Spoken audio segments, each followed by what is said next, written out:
All right. Anything else? Let's see. Power. Okay. Yeah. Ruben also mentioned power. Okay. Got it. Great. Clags is here taking notes. Oh, Jeff asked, do you ever use an audio interface? Okay. So actually, really great question here. So a lot of times the DJ controller is referred to. This used to be referred to as a preamp. The mixer itself, not the controller. The mixer itself was often referred to as a preamp, because we were using turntables, vinyl turntables, plugged into a mixer. That sound needed to be amplified up. And then from here, we would run into an amp. From that amp, it would go into speakers. By the way, if anybody is still carrying around a big amp, I would encourage you, look, use what you got for sure.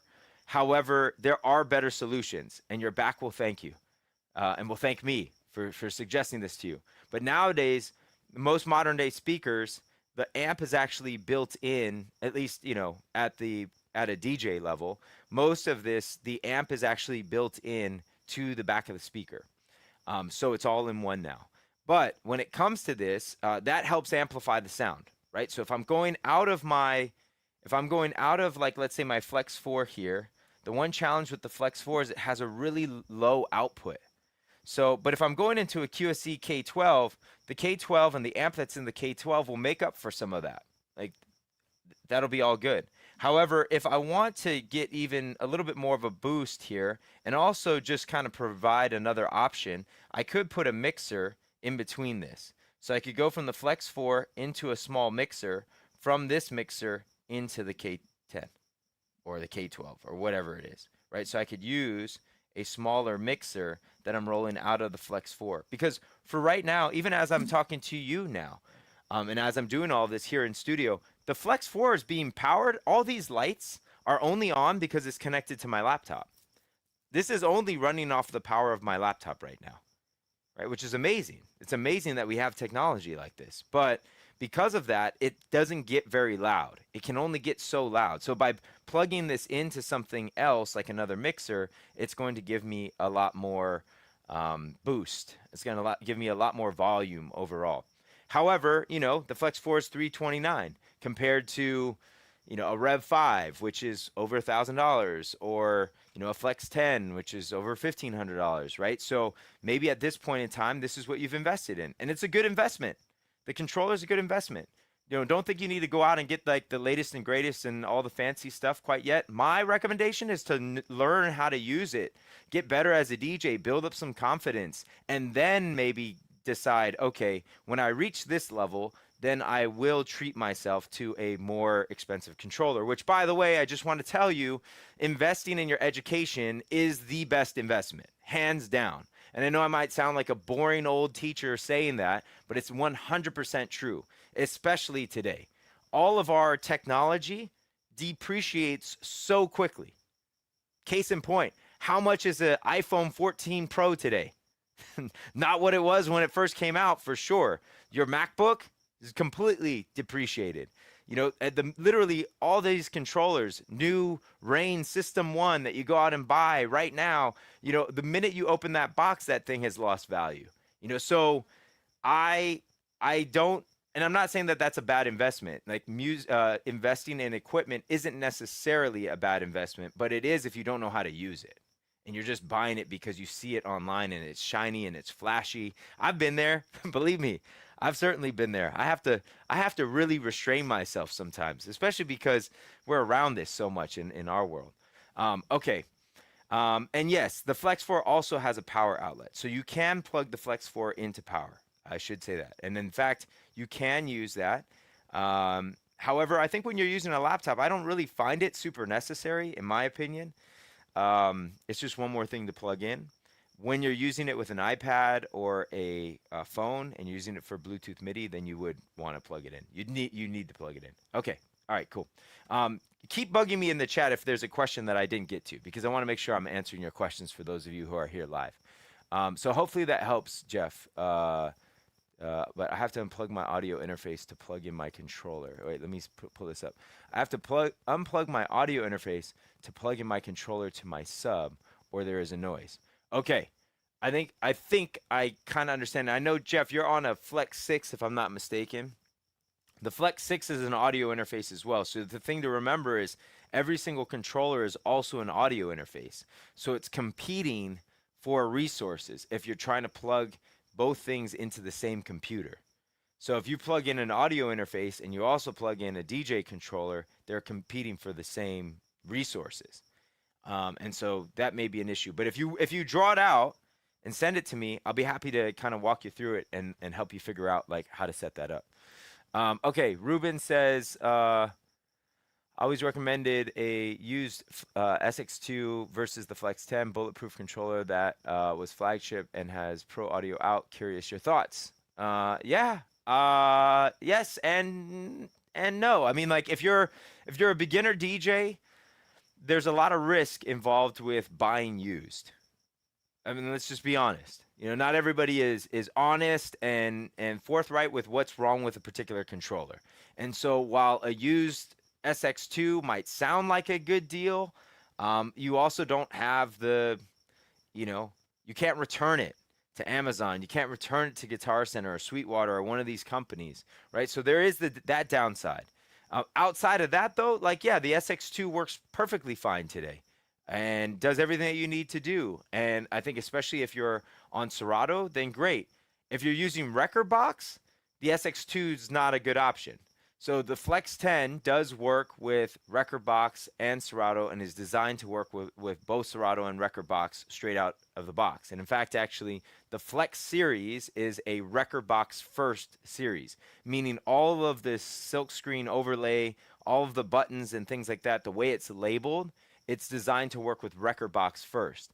Does that mean that it's not designed to work with Serato? No, because Serato actually worked with Pioneer DJ or Alpha Theta to be able to design those particular controllers that you see the Serato logo on. So yeah, that is sort of the only difference. And then real quick, I will address the virtual DJ thing, which is I, for one, have not spent a ton of time on virtual DJ. I've seen it. I've used it here and there. It's not something that I own. I've helped students that have virtual DJ. For the most part, I think it's a pretty innovative software. However, one of my challenges with virtual DJ is it's a bit of a workaround in the sense that most of these hardware pieces and these hardware controllers were not designed with the team at Virtual DJ as well. Like you don't see any representation of Virtual DJ on the outside of the box or on the actual controller where it's like this works with Virtual DJ.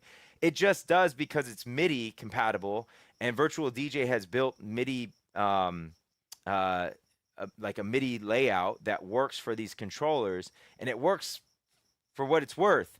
But there are still things where you're like, well, I want to do this one thing inside of Virtual DJ, but I don't see a button for it. And so if you have that in you where you know how to program things like that and you know how to reassign it, then great.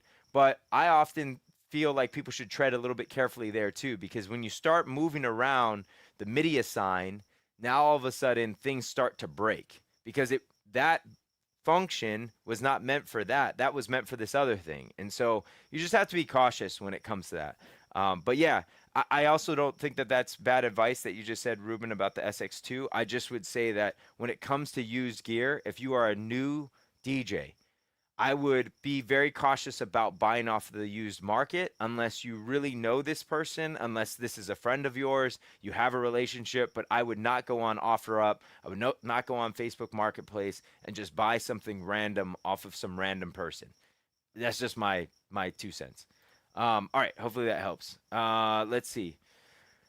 Fizz is asking, it's going over some scratching. I can show you some scratching. Like we can get into some scratching here today. Let me go over that. Okay, cool. So yeah, let's do that. Let's do some scratching. Hopefully that was good for what we talked about here, right? Pull up the images online. Have a look at what it is that you're seeing. Look at the back. Look at the inputs, the outputs, and then make sure that you're drawing things out. Okay, so let's go and let's scratch. I would love to show you some scratching. Okay, so let's just scratch with, there's two things on the scratching side too. I try to keep things simple. So first of all, we need some type of sound to be able to scratch with. If we want to use like an ah sound or whatnot, which you've heard DJs, right? Like using an ah sound. And the reason why I start with an ah sound a lot of times first is because the ah gives you a lot more grace. It's a longer sound. So as you're learning hand position when it comes to scratching, you want to be able to not. I want to give you a little bit more option to kind of be in the margins, so to speak. So for instance, if you were to do this with a kick drum, the kick drum is a lot shorter. So the opportunity for you being off is a lot smaller. Let me show you what I mean. Okay, so like if this was a kick drum, the difference between this and me being on versus me here is very small, right? Like this versus this. All I'm doing is I'm moving my hand slightly. I mean, that's like half an inch on that, and now I'm completely off. I've missed the sound. Versus an ah sound,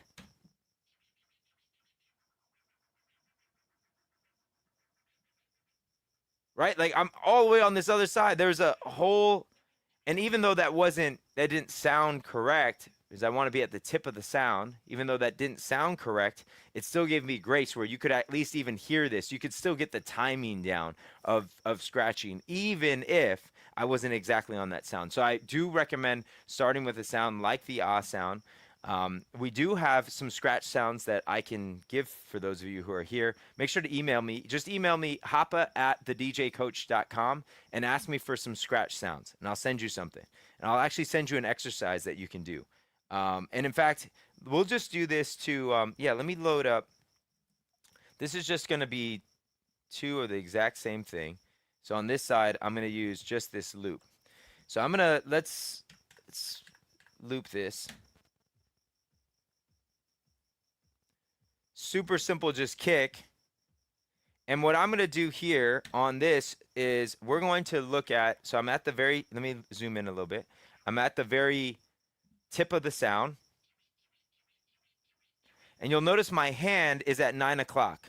So I'm starting at 9 o'clock. So the first thing is I want to cue up the sound to right where it starts, the beginning of the sound. And now I want to put my hand at 9 o'clock. This is my starting position. From here, I'm moving forward. So I'm going from 9 up to about 11 or 12 and then back to 9.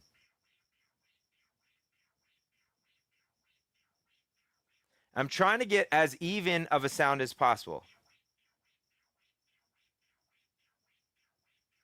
Now, in order to do this, like some of you maybe have seen some of the stuff that I've done on this. For those of you who have never seen that, like I'm going to break this down today too, but we need to talk about music theory. But the first thing that we'll do is I'll just do it this way. The most common scratch that all of you probably should start with, if you've never done this before, you'll hear this referred to as the baby scratch, which is just open fader, meaning I'm not using the crossfader at all. All I'm worried about is my hand and my timing. And this is so important. In fact, let me say this. This is super critical. I know you see DJs that you look up to doing all of this with the crossfader and like using the crossfader and the platter, and you see all of that, and that's what you want to do. So you try to emulate that. Right? It's the same as whatever, you're watching Allen Iverson dribble a basketball and you're like trying to do all this stuff. You need to start with the fundamentals. You need to start with the basics. This way we can really build upon this. It can't just be like, oh, I got lucky, right? Like I need to actually know this. And I just realized that I had my audio off on you so you didn't hear this part of it, but let me show you this. Okay, so this sound, this ah sound versus this kick drum. And when I was talking about this earlier, I was showing you how off this could be. So if I was here versus me being here, I didn't move my hand much, but I lost that sound. Versus an ah, right? So I want to be at that tip of the sound. Okay, all right, so now that we've got that, this is the most common. We're going to scratch, and for those of you who want to do this at home, you don't even need your controller right now with me. You can just literally put out your hand and air scratch with me. And we're going to get the timing down. So what we're going to do is we're going to be forward on every beat. So we just got something at 105. This is just a kick drum at 105. And what I'm going to do is I'm forward on every beat. So the first thing I need to do is I need to get my body moving to this so that I lock this in. Where's the beat?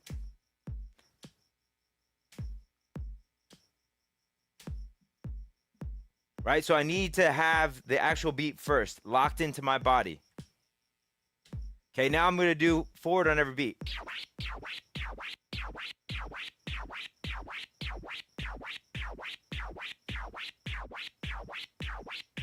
Coming back to the same spot every time. Now we can double it.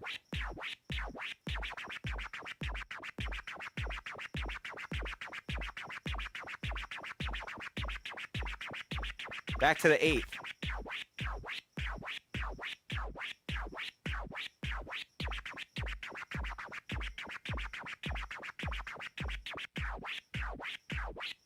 Right now, this sounds like music, right? Like we're doing this rhythmically. So this now sounds like music. This is not just like getting on here and, right? Like that's not scratching. I mean, that is, but it's not good scratching. So we've got to work on the fundamentals of this first. And so that was an eighth note. And let me break this down really quick for you, just for those of you who don't have reference of what an eighth note is, or I'll make it very, very simple. So first of all, we need to talk about three terms: beats, bars, and phrases. So a beat is a head nod. A head nod. A bar is a group of beats, 4 beats to a bar in this case. Okay, and then a phrase is a group of bars, 4 bars. 4 is going to be our magic number, or 16 beats.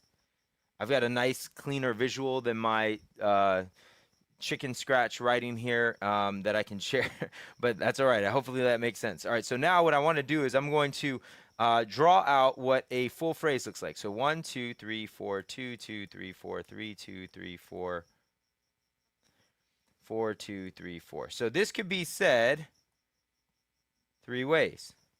This is 1 phrase, 4 bars, or 16 beats. It's all the same, right? So let me go ahead and mute that real quick. So now, before I started DJing, I played the drums, and I never equated what I was doing as a DJ or what I was doing as a drummer to what I was doing as a DJ until much, much later.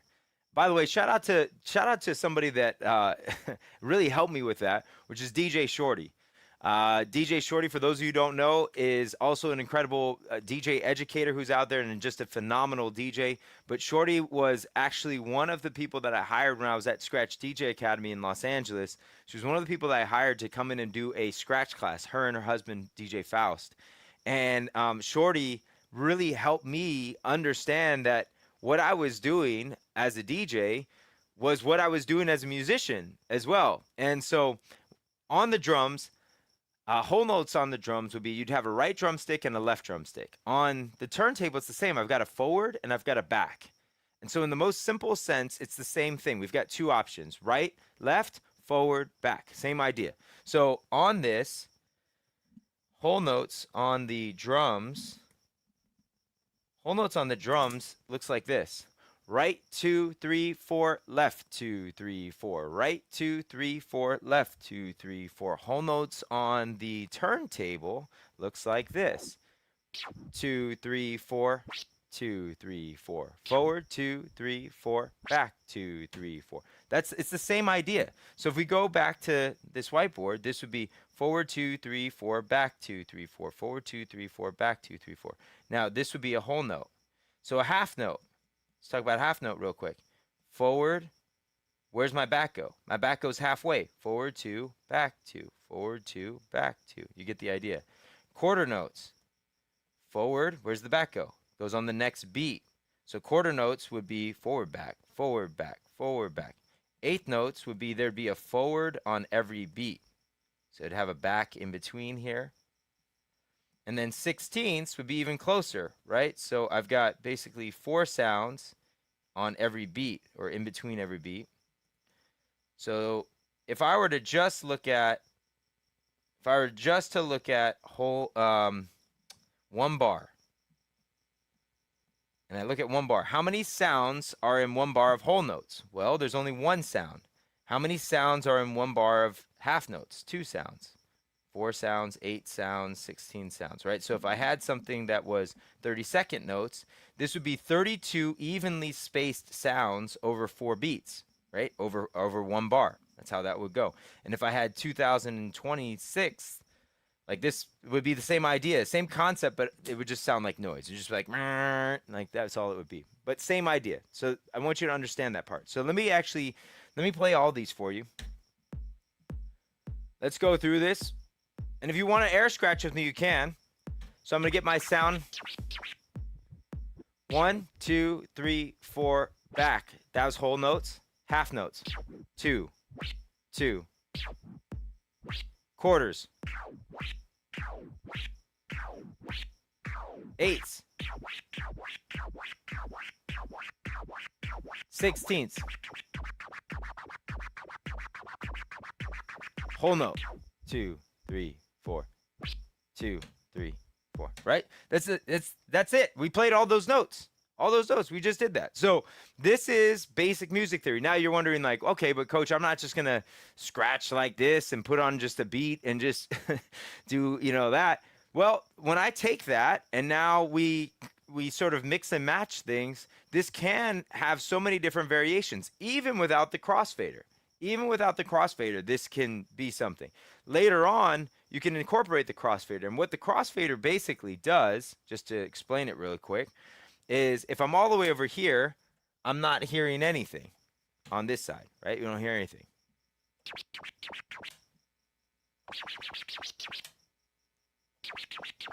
So it's kind of like an on-off, right? So if I wanted to...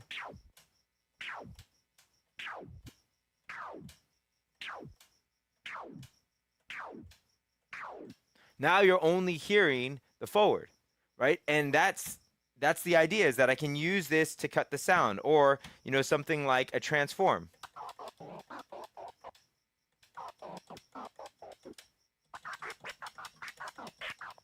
So when you see DJs using the crossfader, that's what they're using the crossfader for, is they're using this to cut up the sound. But I emphasize what I said earlier. Do not start using the crossfader until you get your record hand down. Like, this is the most important. The actual timing of your hands on the platter is more important for your fundamentals and for everything versus getting the crossfader down. Get the platter side of it down, because even things like this, like even being able to bring in the track, right? Like, I'm not even using, let me go to this. I'm not even using the crossfader.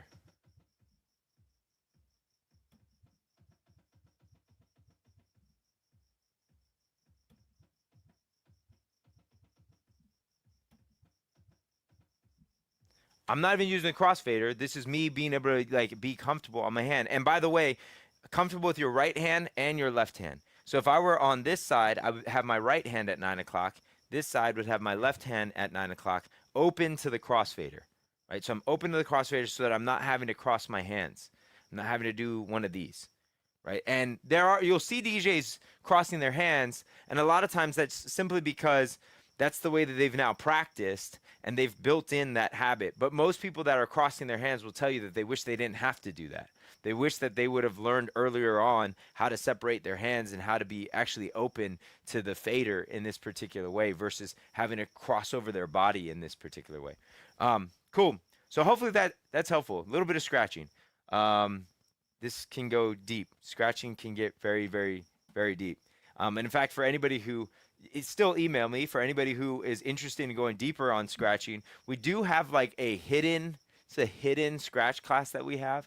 It's sort of an elective on our side, but if it's something that you want to get into, let me know. I'll be happy to send you a link to be able to figure out, wanting to get deeper into scratching. All right, what else we got? Anybody else have anything in mind that you want to cover today? Anything else that is here live in the chat? Feel free to put it there. I appreciate you all being here. Hopefully this has been helpful for you. I do want to share one more thing, though, before I go, which is a question came through about crates and organization. And so I did want to show that really quick. I wanted to show you sort of what work in progress is, because it's all a work in progress, to be really honest. Um, like and especially when it comes to organization, it's absolutely a work in progress. I don't know any DJ that's just like, yeah, my setup is perfect. It's my organization is perfect. It's everything that I want it to be, and I never want to change things. I never want to modify it. So let me show you what I have set up on my side. Let's go here. Okay, so let me eject these, and let's go to library so you can see a little bit more of what's happening. So one thing that I wanted to share was there is such a thing called smart crates. And so inside of Serato, you have regular crates and you have smart crates. Smart crates allow for your laptop or for your software to really work for you. And if you're not using smart crates, or it's called other things in other software platforms, it's called intelligent playlists in Rekordbox. I think it's called smart lists maybe in Algorithm DJ. Don't quote me on that. I know that there's a term for it, but I'm just going to call them smart crates for right now because that's what's inside of Serato. And this is the real way to get the software to help you put things where you want them to go. So let me show you what I mean by that. I could create a smart crate that is BPM is greater than or equal to 100, and the BPM is less than or equal to 105. Save. So this smart crate is basically anything in my library that is 100 BPM to 105. Now, the other thing I can do is I can then now edit this smart crate, which I'm actually, oh, there it is. It's a new in the 4.0. I can also add a rule that is, let's see, that the key is 1A. Save. So now this is everything in my library that's between 100 and 105, and the key is 1A. Pretty crazy, right? So I can then now filter my crates all the way down to be able to have that. Now, what would not work is if I said that the key is 1A and also the key is 2A. Because right now it's saying that we need to match all of the rules. So if we match all of these rules, we should have nothing, right? Because a track can't be 1A and also be 2A at the same time, right? So that's not going to work. But let me show you how I actually use smart crates in practice. So I have a smart crate that is sorted by key. So this one is key is 1A or key is 2A, and it matches any of these rules. So if it's 1A, it's going to be in this folder. If it's 2A, it's also going to be in this folder. And then I made one that's 3A and 4A, 5A and 6A, which I'm trying to also get better about. 5A is C minor and 4A is F minor. You see how I've done this to try to trick myself. 7A and 8A, right? So on and so forth. So I've got basically all of the keys, all the minor keys that are here. And then I also have all the major keys in here as well. So this is really helpful. And I use this quite a lot. Because I will then be playing a song, and maybe I'm thinking about, what could go with this? And what might I want to remix with this or create a mashup of this or whatnot? I'll go to the keys and see where this is at. Oh, this one's at 4A. All right, so I'll go into that. I'll get down to where the BPM is, and I'll find some options that are around there. And it may not always be like the choice that I go with, but this is a way that I'm using smart crates to be able to help me with that. Now, the other thing I would say is some of you might see this on my laptop. I'm using emojis as well in the actual crates to help me separate this. And I know that this might sound like a really dumb thing to have, but it really does help me break this apart. Otherwise, I'm just looking at a bunch of text. So the way that I did that is you've got to go to, on the Mac, you got to go to text edit. You got to bring up like an actual text edit file. So here, I think I've got one here. Text edit. Yeah. And then this is my emojis. here, and I can now go to my emoji keyboard and do like a trophy. And now I can take this, copy, Command C, and Command V. And so now I can add those emojis into what it is that I've got there. Now you'll also see that I've got crates, and inside of them I've got smart crates. So you can have smart crates inside of a crate, but you couldn't have, or you could have smart crates inside of a crate, but you can't have crates inside of a smart crate, right? So you can organize based off of that. And again, I know that there's other ways to do this in other software platforms. So like in Rekordbox, that would be a folder, and then you would have playlists inside of the folder, and you could actually have sub playlists off of those playlists as well. But you would be able to create folders and then be able to have a folder, and inside the folder be able to have playlists and intelligent playlists inside of that same folder. So something to consider. And then for me also on my crates, I don't actually organize my crates generally by genre. I know a lot of DJs organize by genre, and I'm not saying that that's wrong or that's bad. It's just the way that I DJ and the way that I think is not just about genre. So I'm not just only playing a hip hop song with another hip hop song. Like I'm going to play a hip hop song and then I might mix in a country record, or I might mix in a soul song or whatever. Like I might move things around a little bit. So it doesn't necessarily help me to think about it purely in terms of genre. It helps me more to even think about songs in terms of energy, in terms of setting. Am I going to use this for where people are hanging out and just vibing out? Or am I going to use this for like when I'm trying to get a dance floor going and keep people dancing? And so I personally like that separation of like floor and vibe.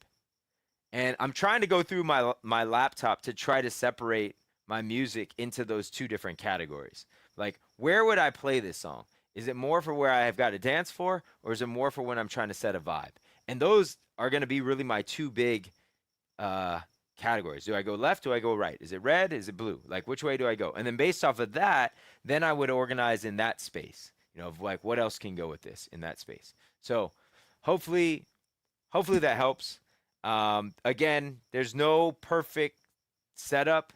You'll constantly be editing, refining your system, and continuing to do that. And that is totally normal. And that is something that I think, even for me as a DJ, this is 30 years of DJing for me this year. And probably I got onto using digital platforms back in 2005, 6? No, later, probably 7 or 8, 2007 or 8, right? So almost 20 years in like using laptops and software and everything from Traktor to Rekordbox to Algorithm DJ to Serato. I used Torque at one point in time. For those of you who are OGs, you may have remembered a company called M Audio that designed something for DJs called Torque. My good friend Revolution was really big on Torque and thought it was going to be the next greatest thing. I ended up having one of those. I have probably one of those interfaces somewhere. It did sound better than Scratch Live at the time, but it wasn't as stable. But anyways, I say all that because you will continue to make refinements to your library. So don't be too hard on yourself. Don't think that you need to get this perfect system down now. The key to this is, can you find what you're looking for? Do you feel like you're just constantly playing the same music over and over again? If so, then you probably need to spend a little bit more time organizing your library. If that's the case, if you can't find what you're looking for, and if you feel like you're playing the same music often, I imagine that you actually then probably have an organization block on that side.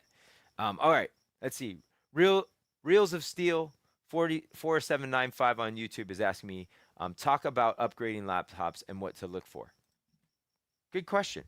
I know that the Mac Neo has recently come out. $599, I think, is the base model of the Neo.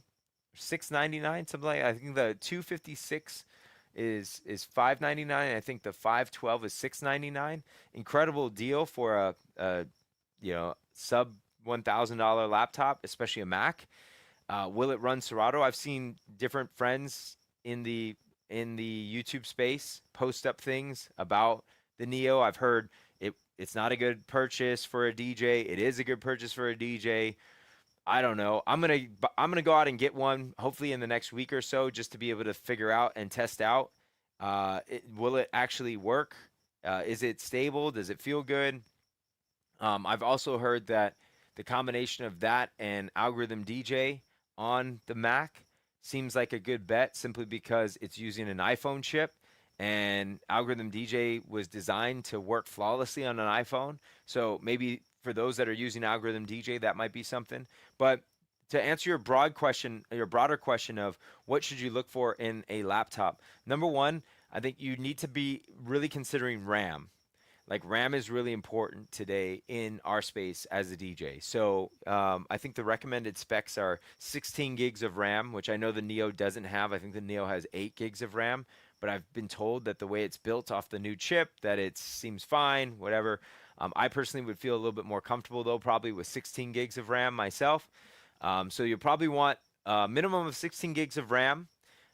You also want to have a big enough hard drive, to be able to store your music. However, I don't necessarily think you need to have a terabyte or more on your computer. That's just my opinion. Number one, I think that's way too much music.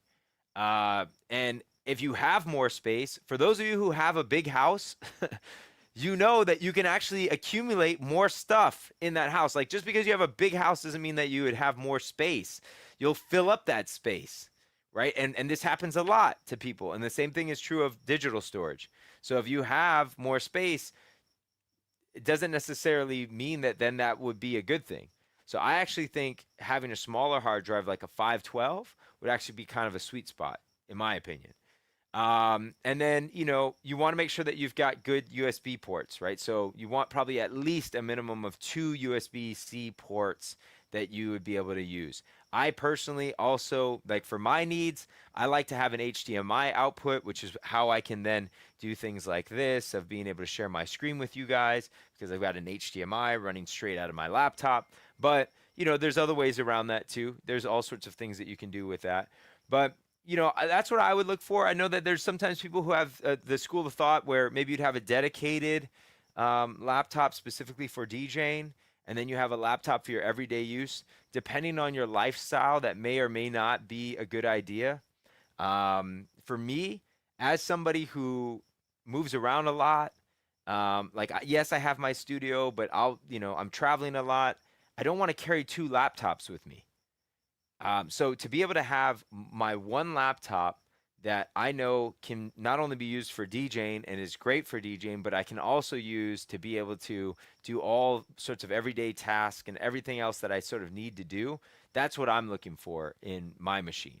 So for me, that generally usually puts me in a category where I need a MacBook Pro a lot of times because I might be editing some video content or using Photoshop or doing something like that as well. And then also need, a machine that I can use for my actual DJ sets. And I've done that before, by the way, of having a laptop specific for DJing. And what I found was maybe when I wanted to sit down and map out some songs or organize some music or whatever, I didn't have my DJ laptop on me.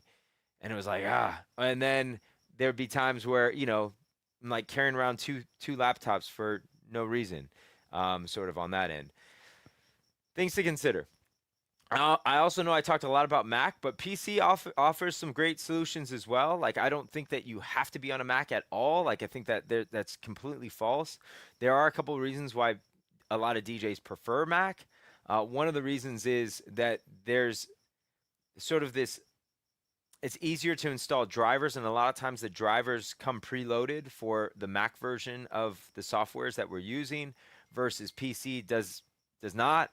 And there's a lot more variations when it comes to PCs and the Windows side of it.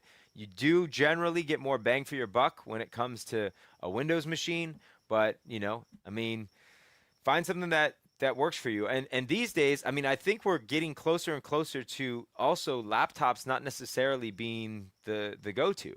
Like you could DJ off of an iPad.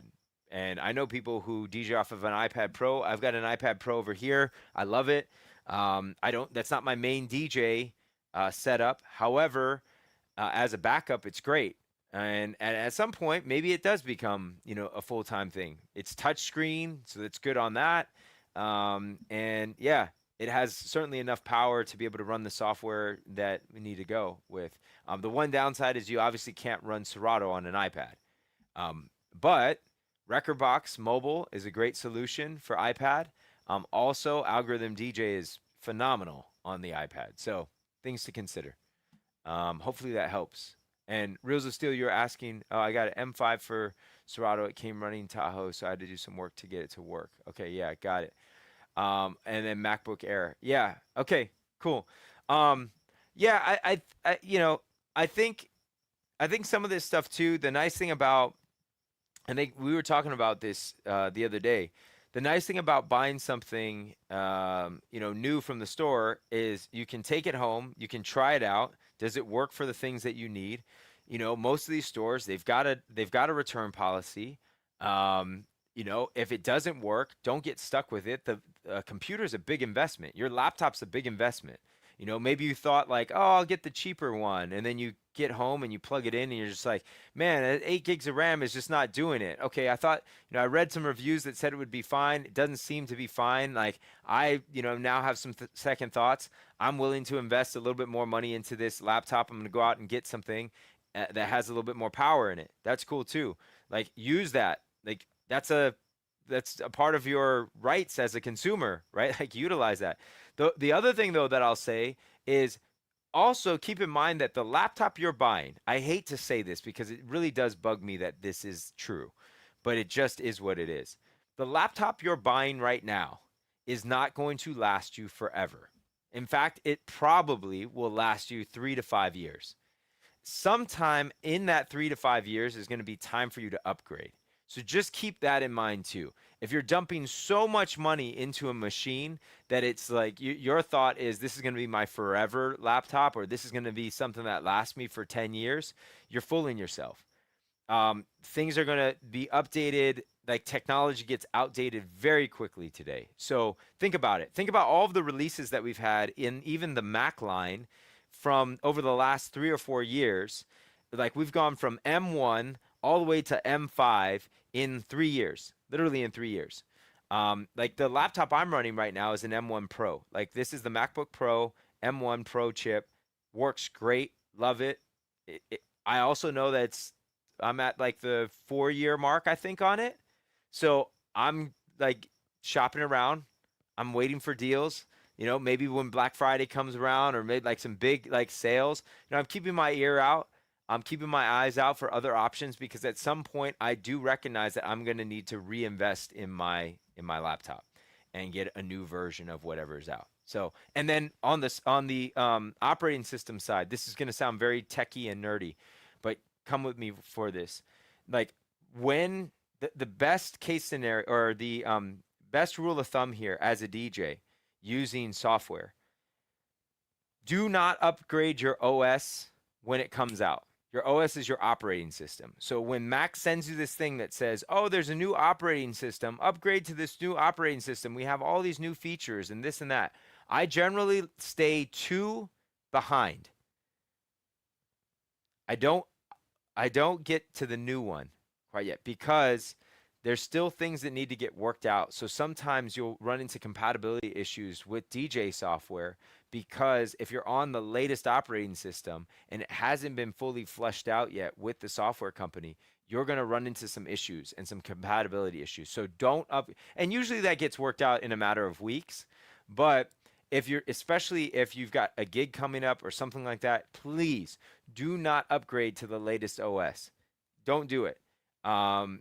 And if you need help with any of this, reach out to us. Many of you who are here live are also inside of our community, and you're taking courses with us. We're happy to be able to walk you through some of those things. I know it's like a super specific, nerdy thing. We've got people on our side that can really help you and can even get on a Zoom call with you and help you through that process. And by the way, I should just mention that for those of you who are wanting to go deeper with this, you're looking for a community, you're looking for a place to level up, make sure to go on to thedjcoach.com. We've got a lot of different options. You can hit me up as well, Hapa, H-A-P-A, at thedjcoach.com. Be happy to be able to figure out like what is the right fit for you. This is not a one-size-fits-all type of thing, when it comes to being a DJ, when it comes to leveling up as a DJ, everybody's situation is a little bit different. And what I would recommend to one person may not be what I recommend to somebody else. I've been doing this a long time, so I've seen it all. 22 years of teaching DJing at this point for me this year. And so because of that, like, I can tell you with full assurance, it is not one size fits all. It really is about finding the right solution for you, finding the right way that you can receive, that you can grow, that you can really get to where you want to go. So hopefully that helps. Thank you all for being here. For those of you who are have more questions or want to get deeper, please make sure that you email me, hapa@thedjcoach.com. You can also find me on socials and all of that. Thank you for joining us here on a early Saturday morning here in Los Angeles. I know it's a different time where you are. Great to see you. Have a great rest of your weekend. And if I can leave you with one piece of advice that I think maybe is very practical for every single one of you, is when you get off this stream, I want you to write down 3 things that you want to accomplish in the next week. Make them small. Don't make them big. Maybe it's that you want to set up a smart crate. You want to try that out for the first time. Maybe you want to do some research in terms of MacBooks that are out there. Maybe you want to, start building a new playlist for a new mix. Maybe you want to reach out to me to be able to get some advice. Like 3 things, because I believe that spending this time is great. But if you come out of this and you feel inspired, but there's no action, there's no step after this, then it's a bit of a waste. I've like hyped you up. I've like fluffed you all the way up, and then there's nowhere to go from here. So write down 3 things that you're actually going to get done in the next week, and then set out and do them. You don't necessarily have to do all of them today, but once you write them down and you put that up somewhere, put it on a Post-it, put it somewhere that you can actually see it, and then aim to try to get those 3 things done this week. And then if you need help, feel free to reach out, and we'll see you on the next one. Bye, everybody. Have a good one. Have a good weekend.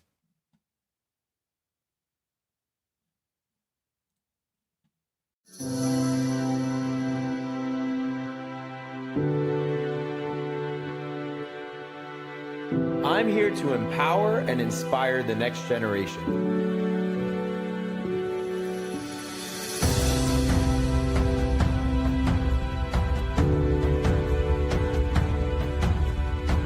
This week, the creator of the curriculum, DJ Hapa. DJ Hapa.